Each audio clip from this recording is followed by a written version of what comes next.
What's going on, everybody? Welcome to Monday as I'm filming this, and there were no videos from over the weekend, and I was sick.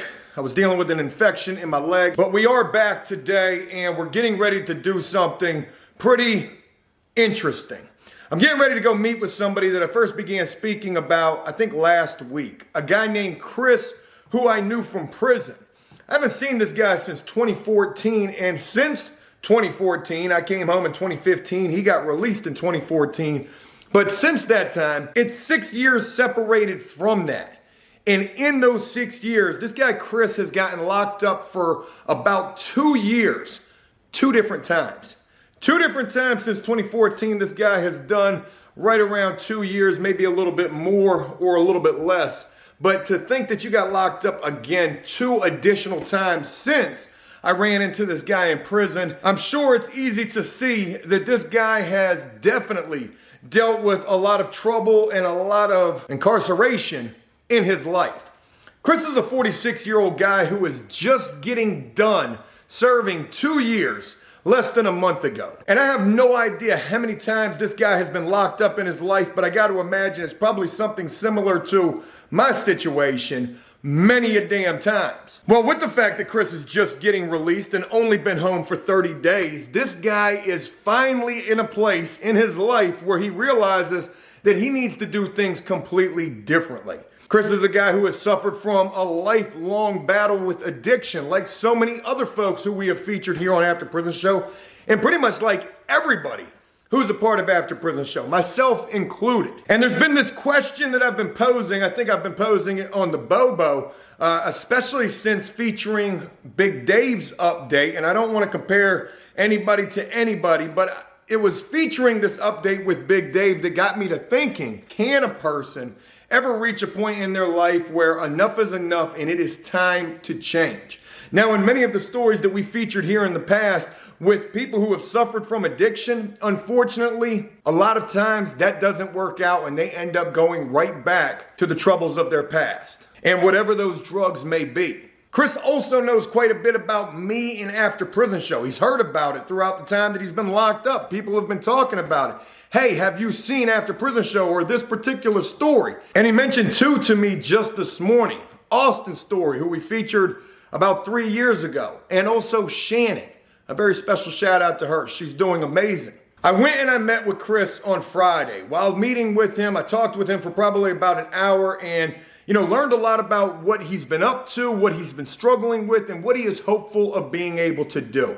And today, I'm going to get the opportunity to introduce all of you to Chris, a man, again, who has struggled so much in his life, but who has been home for less than 30 days or right around there, who really wants to do things differently. Now, there is a catch. Chris has an upcoming court date. He's not even completely released. He's out on bond. He's got an upcoming court date coming up, and this court date is supposedly to extend his time out here in the free world by like 60 or 90 days to see how he does, given this opportunity out here, and to see if it's really necessary for this man to have to go to this program here in the state of Virginia called detention and diversion.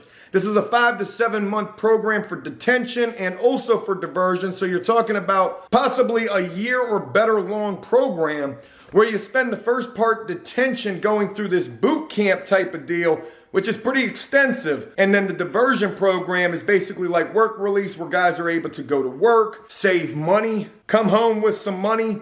And sometimes that could be a double-edged sword. Some guys go to this program, they make all of this money. Some guys even get released and stay at the location where these programs are at because they're doing so well. And then other guys, they come home with all of this money and they just trick that all up right back to the party. And honestly, it's not a bad idea with this program for this guy, Chris. But ultimately, anybody who's just been released after doing any amount of time, he's not trying to go back and do this program. He wants to believe in himself and believe that he's got the capability to be able to get it right for himself for the very first time in his life. And will he be able to do that? Will he be given another chance this 60 or 90 days? Will he not have to go to this program? Will he actually be able to make it and remain sober? All of those things are questions that only time will be able to answer. But today, I get the opportunity to introduce all of you to this man named Chris, who I first met during the very end of my incarceration back in 2014, and a man who has struggled his entire life with jails and prison and also addiction.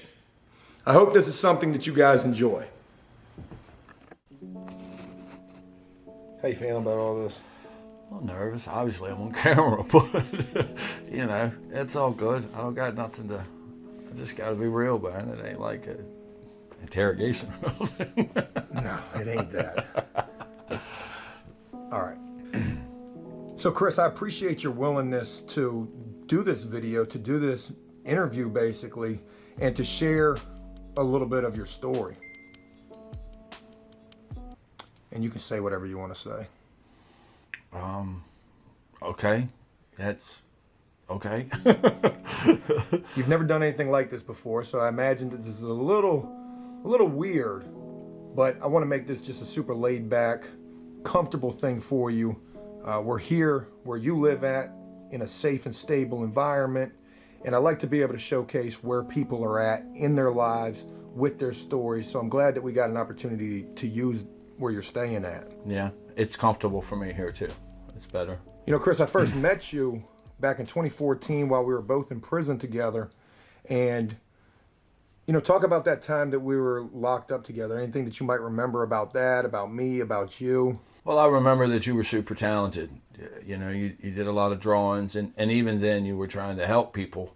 And, you know, it was just a dark time in life. And it's one of many that I've been incarcerated that, unfortunately, because of drugs. You know, with that, we're going to go ahead and get into this. I want to just start with a little, you know, basic conversation between the two of us.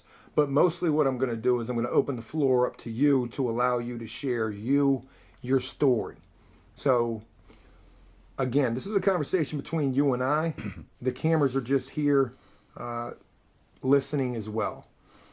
So, just relax, be yourself, and let's go ahead and get into this. I want to start with an introduction.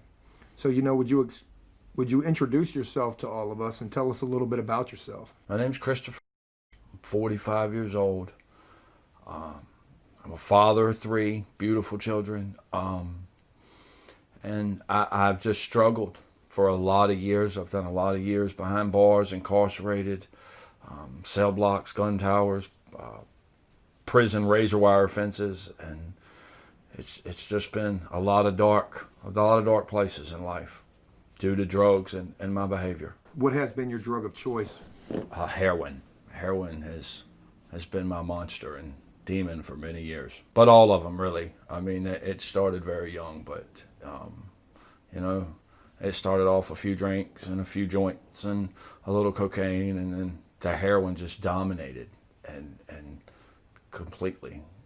I've been out of control for years, but it definitely progressed to the worst and darkest days with heroin. It just gets worse. It doesn't get better until you're ready to make a change, and it just never ends well. Never. What's the longest period of time that you've spent in prison? 5 years. You know, I've been there a couple times in jails, and I've done about 15 years. Well, 13. I've been incarcerated for about 13 years since 2000, and just 2020. I've been incarcerated about 13 years, 15 years, something like that. How many times do you think that you've been locked up in your life total? Oh, God. Oh, I don't know. I couldn't even imagine the count. It's been multiple times. Multiple times. How many times have you been to prison? Twice. What's the longest period of time that you've remained free out here, not being locked up? I made it about 16 months when I came home from prison in 2014, but I came home October the 10th, 2014, and March the 5th, I fell off a 3-story, or 36 feet, at work and destroyed my leg. So I was laid up. I had 4 surgeries that year, but that's my longest time being out. 16 months? 16 months. But outside of that, I usually don't make it. That's the longest. I usually don't make it 10, 11 months, long enough to come home and mess up and go through the court system, and I'm usually right back. And obviously drugs are a major contributor to this. Always. What's the longest amount of time that you've remained sober out here? In the street, what I have right now, which is about 30 days. And that's got to be a scary situation for you, considering where you are in life right now. It's terrifying. I don't want to leave the house. I don't go nowhere. I don't, it's scary. It's very scary. With the amount of time that you've not only served in prisons and jails, but also with the amount of time that you've invested into addiction, it seems now, you just getting released, you've been released now for 30 days after an umpteenth time getting locked up. Talk to us about this last time that you were locked up and how much time you served. I served 14 months this time, and it just, when I came home, I just didn't want it anymore. It doesn't look fun to me anymore. The same people are out there in the street running from the law. The same people are out there waking up sick every morning. The same people are skinny and look bad. And it's not what I want anymore. It's just, I'm tired. And I don't want to see tears run down my mama's face or my children's face. I like the support that I have. I have people out here that help me, family. I've always had that though, but I've always took that for granted. I've always took advantage of that. The selfishness in me, being a drug addict, it was all about me and it was all about the drug, and I didn't care who I hurt, and I always thought, well, it'll be okay and I'll fix it later, and it's just a vicious cycle. With the struggles that you've had in your life from addiction, what is the vice? Not really the vice, but what is the trigger for you? What causes you to go back to it? A lot of it is I don't do well with emotions. I don't do well with my feelings. I don't do well with the things that I've done in the past, in active addiction. And instead of dealing with that and processing that, then I run to the drugs for an escape. And because of the people and my friends that I've associated, that's my norm. That's my comfortable zone. That's where I feel like things are normal to me, in the chaos and in the street, and it's just, it didn't look fun this time. It's my norm. I'm still very uncomfortable being sober and being clean, but it's a good uncomfortable. I don't know how to explain that, but it's the pain from the addiction is not worth, it's just not worth it to me anymore. I just don't, the pain is greater than my will to get high, and I don't want it back. Since being released this time and coming to the realization that it doesn't look fun anymore and you want to do things differently, I met with you on Friday for the first time since 2014. I haven't seen you since then. Been 6 years, but you spoke some real powerful things to me. You told me that you created a new Facebook, you were cutting people off, you were scared to leave the house, it doesn't look fun anymore. You're talking about things that are definitely helpful in terms of trying to remain sober, but I got a feeling that since you being released, there's probably been temptations. I can imagine, and we don't have to say any names or anything, but I'm sure certain old friends might try to hit you up or try to contact you. What do you do in those type of situations, if you've dealt with any? I run. I have done it, and it's not all rainbows and unicorns. It's been part of my life for so long that sometimes I'm scared to move. I have plans. Good people have asked me, Chris, let's go out to eat, or let's do this, and I won't do it. I'll agree to it because it sounds good and I love to eat. It's good food. But I just, at the last minute, it's almost like a panic attack. And I get into what ifs. What if I see somebody? Am I going to be able to handle it? Is it worth it? And the answer is always no. I always get scared and I won't go. I was supposed to go out to eat last night with a professor, a very good friend of mine and my family's. And at the last minute, I backed out. And there was no reason. Not to him, but I didn't want to go. I didn't want to leave the house. I didn't, with the way the world is and people are everywhere, and I just don't want it. I've had people contact me in the middle of the night and ask me about drugs, heroin, and I'll tell them I'm clean, and they'll say, well, I heard that about you, and I heard you're doing good, glad to hear it, but can you get it for me? That's no friend. For ask me, one, to commit a felony, and two, to go get something that I'm trying to stay away from. I'm going to go get it for them and not me? No, that's not going to happen. So we had some words, and I blocked them. I hung up and blocked them. And it's a childhood friend I've known 30 years. But it's about Chris now. It's got to be about me, just like it was about me with the drugs. That's the only way I can stay clean. I can't pamper people's feelings because I want to be cool. It's not cool. It's not. If they don't like me, then they just have to not like me. But I've got to like me. I got to love me instead of heroin. Let's talk a little bit about you as a person. Because a lot of people probably know you, and it's kind of evident by the fact that people are reaching out to you. Hey, I heard this about you, but they know Chris or what they remember of Chris. And I can imagine with that, there's bridges that have been burned, and whatever the case may be, the past is the past. But let's talk about some positive things about you. Not only are you trying to remain sober out here, but you're also a talented and skilled individual.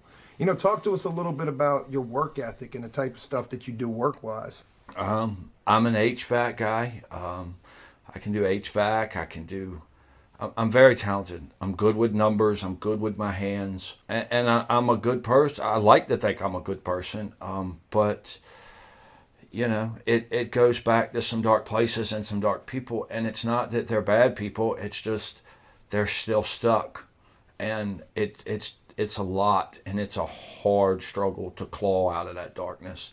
And I can't even tell you, 14 I can tell you, but that's the only Christmas that I have been home in years. And 2014? 2014, I came home October, and I made it to Christmas, but I was already messed up. Nobody wanted me to be here. People are locking their pocketbooks and gifts in the bedroom where I can't get to them. It's just miserable. But the good things is I do have a support group. I have 3 beautiful kids. I have a loving mother. I have a clean, non-toxic place to live, stable. I have people, as long as I help myself, I help me. And I can't be loyal to the street and my family, and this time I'm choosing my family. These are very admirable things to hear you talk about. And only time will tell what happens with Chris. It's been 30 days since you've been released. This is the longest that you've ever remained sober. And I want to help in whatever facet I can to help you have positive things and motivating things in your life to want to stay the course. But ultimately, it's up to you what you decide to do. And I'm grateful for the opportunity to be able to introduce you and to begin sharing your story. And I hope from here, it does get even more positive. You do stay the course. I want to go back to what you mentioned about the type of work that you do. And let's go even further with that and talk about while you were locked up this last time. You were working while in the jail, right? Yes, I was working in the jail. I've wired up lights and plumbing and stripping and waxing floors, and I was special detail. I was maintenance, which meant I do just about anything that they asked me to do. But talking about work and stuff, there's not too much I can't do. I've been in the construction field a long time, and I'm far from dumb. So I've learned a lot. I've been to schooling for HVAC, but I've received some opportunities that I did take advantage of. But even HVAC was in prison. I got certified there, board certified. It's not just some stupid certificate, but the people come from outside, from the state, and test you. And so You did that at Indian Creek? I did that at Indian Creek. Yes, I did that at Indian Creek, and it's opened a lot of doors. It's a good employment. I like being outside. I like being in the sun, and I like interacting with people, and it's a good trade and it pays well. But that's really it there. I mean, well, mentioning the type of work that you do, and even while locked up in a negative situation, you're trying to be useful and take advantage of the time that you have. And I can imagine that, staff looked at you kind of favorably. You knew what you were doing. You were helpful. But aside from that, out here, that's something that you hope to be able to pursue, getting back into HVAC type of work. Absolutely. I enjoy the work. I enjoy the type of work. I like being able to fix something and knowing that, I did it, or I fixed it, or it was successful, and it's the small things that make me happy, believe it or not. In the 30 days that you've been released, have you, talk about work? I've done a lot of work here. My mother is elderly and she's by herself, and we've done some pressure washing, and we've done some painting, and we've cleaned the gutters, and we've done some things, and we're gonna put a doorbell up soon, one of the Ring doorbell. I'm gonna wire that up and get that going for her, and so I mean, I've really been staying home because I'm trying to find my way. I'm trying to learn how to be free from custody and be free from addiction, and I've never had both. So it's just baby steps right now, and I'm safe here. So I don't leave here. I'm learning how to be part of society and not be using, and I'm not ready just to go out there in the street yet. But I love working. I got a high school diploma. I'm smart. I'm good with my hands. I work good with people. I get along with just about anybody. So it's all new, Joe. It's all new, and I'm just taking it one step at a time, and some things scare the hell out of me, and some things not so much, but it's only been 30 days, and I'm trying to find my way. It's the longest I've ever been clean in the street. I usually don't make it 3 days, 3 or 4 days. I'll get out, I'll find somebody on Facebook, we'll hook up, and it's over from there. So once I start, I won't stop until they put the handcuffs on me. And it's just, so 30 days it might not seem like a whole lot, but it's a mountain to me. Of course, I got a bunch more, but it's a first step. Chris, you're mentioning some very just powerful things to say that, you rarely ever make it past 3 days. Here you are at 30 days. I mean, that's a lot to be proud of. But the mountain is what you're still climbing, not only with the sobriety, but also with upcoming things that you've got going on. And it's Monday as we're filming this. Just a little bit later this week, you've got to go back to court. I do. I was sentenced to 5 years in Virginia Beach with 3 years and 10 months suspended for possession of heroin. And of course that violated my parole here and my parole in Suffolk. And I was lucky enough to get a CCAP program there, which is Community Corrections something. I'm not real sure what it stands for anymore, but Portsmouth, I have been drug tested a lot, even twice in one day. Twice in one day? Twice when I came home, because really I'm on bond because of COVID-19. And part of my bond conditions for Suffolk was color code. And I called that morning. You had to call in the morning before 2 p.m. and my color popped up, so I had to go pee. And then after 2 o'clock, it resets. And when it reset, it was still my color. So I got tested twice that Friday. I've had a lot of drug tests, and I'm still very held accountable, which is not what kept me clean. I've always had probation. I've always had drug tests, and the heroin's always took control, and I've done what it wanted to do. So it's not the drug test that's keeping me clean. It's truly, it's the will. It's me. I have to go. Portsmouth already took it back. Portsmouth said, you're doing good. You're on the right track, and We're not going to disrupt you and send you halfway across the state and put you in a prison so you can go to a program for 10 or 11 months. You know, you're doing good. We're not going to uproot you and make you come back and start over, because the beginning is the worst or the hardest. That's the detention. That's the boot camp. That's the boot camp. Have you ever been to anything like that before? No, I've never had a program. They always lock me up or send me to prison. It is the first program that I've been offered. But like I said, Portsmouth's taken it away and sees that I'm on the right track and is trying to support me and help me. And now we have to go to Suffolk and see what Suffolk does. And they may say no. They may continue it and want a longer amount of clean time. But that's up to the judge. And like most cases, our fate is sealed by them, and we'll see what happens. Are you at all concerned that when you go to this court date, you might not walk out of that courtroom? No, I'm not worried about not walking out of that courtroom, because I am clean and I've done nothing to violate my bond. But I am a little concerned because my kids have cut me off, and now they're back.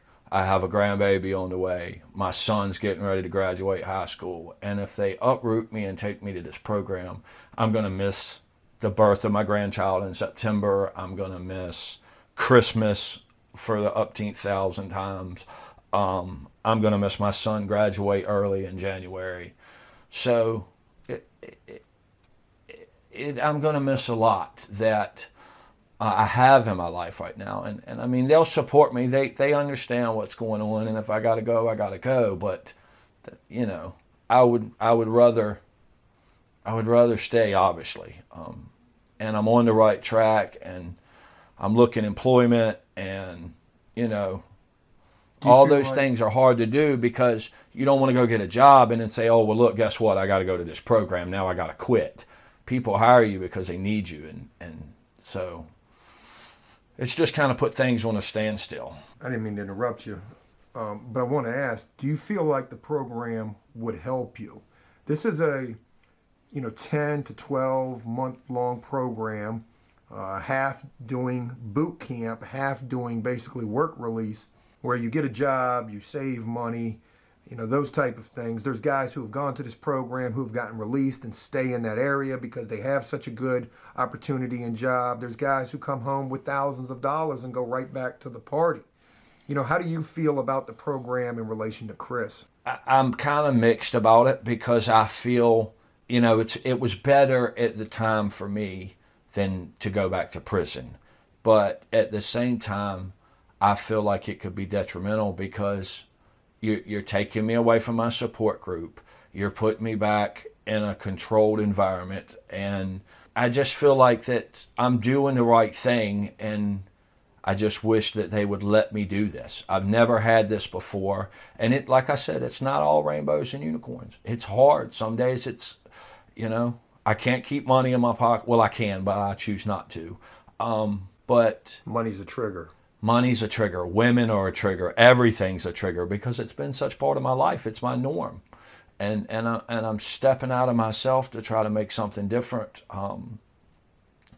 And I just feel like I've got a real good support group, and I'm actually getting comfortable with being home and being clean and getting stronger. And I feel like I'm ready to take that next step and actually go outside and go to work and, maybe be able to do things socially. And I feel like you're just going to put me in a controlled environment, and you're going to take everything I've built up away. You're going to take my confidence away. I'm not for it, but if that's what it has to do, then that's what I have to do. I'm not gonna use behind it. I'm not gonna say, well, F it, I'm going back to jail anyway, so might as well go run and do what I want to do. It's not. That's old Chris. We're trying to get away from him. That's a powerful thing that you just said right there. You said if you find out that you have to go back, because you don't honestly know if you got to go back. One city said, you know what, you don't have to do it, and now you have to deal with this other city and wait and see what they say. But even if you do have to do the program, you're not going to allow that to be a trigger for you to just give up. You've No. worked hard to get to this point that you're at right now. Yes, I'm definitely not going to allow that to make me give up. I don't think that there's really anything. I mean, I'm not going to say that because I don't know, but outside of something very traumatic, like one of my kids gets sick or something happened to my mama, and even then I'm not going to say that I would use, because it just don't look fun to me anymore, man. It's just not what I want. It's just, I don't know how to explain it. I don't know. You're tired. I'm tired. I've been tired though, but I've hit my bottom. And God knows it took a long time, but I've hit my bottom, and it's time to go up now. I'm tired of I'm too smart. I got too much love from my family and support group to keep doing the same old thing. I told you this morning, if you keep doing the same thing you've always done, you're going to keep getting what you've always got. And I don't want it anymore, man. They can have it. I don't wish it on nobody, but it's just not my cake anymore. I just don't want to do it. You go to court this week. There's a good potential that they're going to continue this to see how you continue to do, because you are doing well. You're not walking into this court empty-handed. You've got letters of recommendation, almost character witnesses coming through these letters that have been wrote for you. Your family has wrote letters for you. You've got multiple letters, and even I wrote a letter for you. You know, possibly this will speak to what you've worked hard to attain, and that is, you know, sobriety for yourself, but also regaining support from your family and rebuilding relationships and bridges that were probably, you know, once burnt. I wasn't even allowed on this property where I'm sitting, much less in the house. So yes, it is.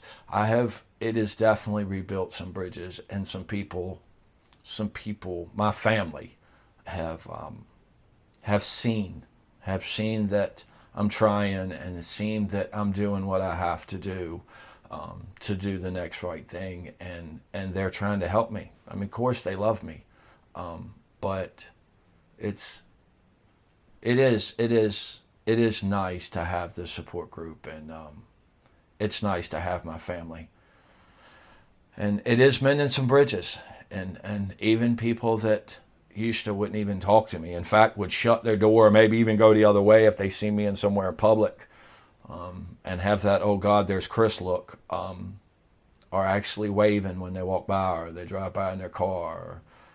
Things are slow, but I'm okay with slow, because when I do things fast, it usually ends bad. You know, there's a lot of variables with your situation moving forward. Ultimately, this court date is a big one. And then sobriety is also another big one. Will you maintain this current course that you're on? And I know your family's hopeful. I'm hopeful for you. This is a whole new thing for you to maintain the sobriety for these 30 days. And every day from here is just a new experience for you. I'm hopeful to be able to follow Chris, to follow your story. Where do you go from here? What happens with court? What happens with you? What happens with employment? And I hope that that's something that we're able to continue to do. But I want to wrap this up. I don't want to make this super long. I want to say that I greatly appreciate your willingness to talk about these things. There's so much more to your story that, you know, I am hopeful that we get a chance to share, and more importantly, where you go from here. As we wrap this up, I want to wrap this up with some words from you. And I want you to speak to the viewers. I want you to speak to even yourself. You know, talk about how you feel right now and what you're hopeful of being able to accomplish with this new sober lease on life. Joe, I don't know. Obviously, I want to accomplish, sobriety. But this life is new to me. Obviously, I want a vehicle, my own place. I want the little things, but I've never lived this life, so I don't know the extremities of, as far as, where set my goals or how high they are. But right now, I just wake up and I'm gonna tell myself I'm not getting high today. And actually, for the first 2 days, for the last 2 days, I haven't thought that. That thought hasn't ran through my mind because To get high? To get high, to tell myself we're not getting high today. We'll worry about tomorrow, but today we're not getting high. And that's what I've told myself every day for the last 28 days. And then the last 2 days, it hasn't really run through my mind. I haven't had to tell myself I'm not getting high today because it's not part of my thought process as soon as I wake up. And it has been for so many years. As most heroin addicts know, first thing in the morning, you know, we have to medicate, or we're sick or whatever. And I just don't want that life back. And I can't say this is going to happen and I'm going to do this and it's going to be great, but I'm not going to get high. And we're going to take it one day at a time. And I want to climb that ladder. Chris has been at the bottom for too long.